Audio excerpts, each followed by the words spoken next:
what's up guys, it's Jonathan here. College could be one of the most expensive costs when it comes to raising a child. And with the average college student graduating with about $40,000 worth of debt, this burden of student loans can make it very difficult for students to start a family or to start building wealth. So most parents try to save money for their kids to go to college. And one of the most popular ways to do this is by using something called a 529 plan. Even though 529 plans offer some really good benefits, there are some downsides to this account that should be highlighted as well. So in this video, we'll discuss the 529 plan, its benefits and disadvantages, and a possible alternative that might be better to save for college. If this video provides any value, please consider liking the smash button for the algorithms of the YouTubes. It's completely free to do and it only takes you a couple of seconds to do it. So let's get right into the video. So I think the best place to start is to explain what a 529 plan is. So a 529 college savings plan is a tax advantage education savings plan. And with this plan, you could contribute after tax money into this account.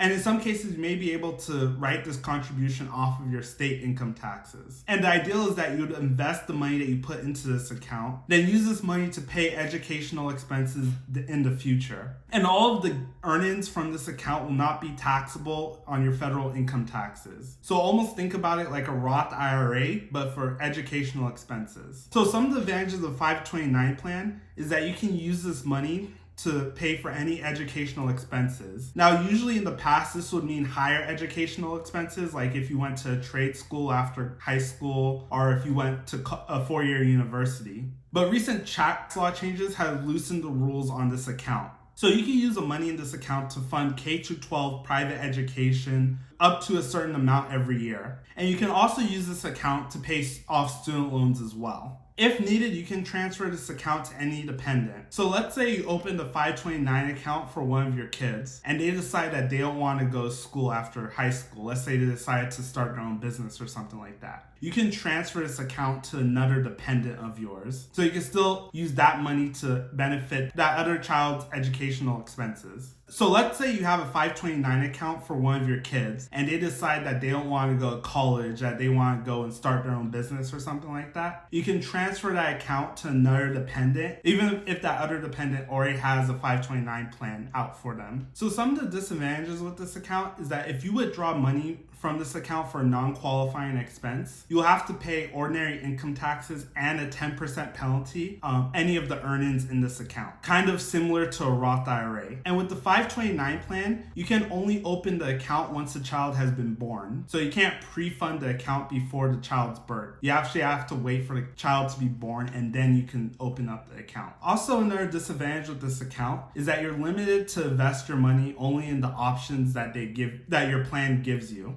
Usually most of these plans have target date funds that you can contribute to, or you can make your own custom portfolio of different, almost like index funds per se. And another disadvantage with the 529 plan is that there's usually a limit on how much you could contribute throughout the lifetime of the plan. This can range anywhere from $256,000 all the way up to $529,000. So even though I think the 529 plan offers a multitude of different benefits, I think there's a better alternative to save for college other than the 529 plan. And that alternative is real estate. With real estate, you're able to get better returns on your money, and this is mostly due to the multiple ways that real estate pays you. You get paid through cash flow, which is the money left over after you pay the expenses on the property. You also get paid through appreciation when the value of the home goes up over time. And you also make money on real estate as you pay down the loan on your property. With real estate, there's so many tax benefits that you may find yourself paying zero to no taxes on the profit that you make from real estate investing. So let's go into my computer and I'll show you a comparison between stocks and real estate. So let's start by looking at stocks. So with this example, we're going to make a couple assumptions. And one of the assumptions that we're going to make, we're going to contribute $13,056 every year to this account. Now, if you multiply that by 18, you get $256,000, which is the lower end of the amount that you're allowed to contribute to a 529 plan. And also, we're going to assume that you're going to get a 7% rate of return. So if we look at the first year, you'll have your $1356 principal, which is your initial contribution that first year. And a 7% gain on this would equal to about $914. So if you add those two up, you'll be at about $14,000. If we just go to the bottom and look at year 18, which is when most kids go to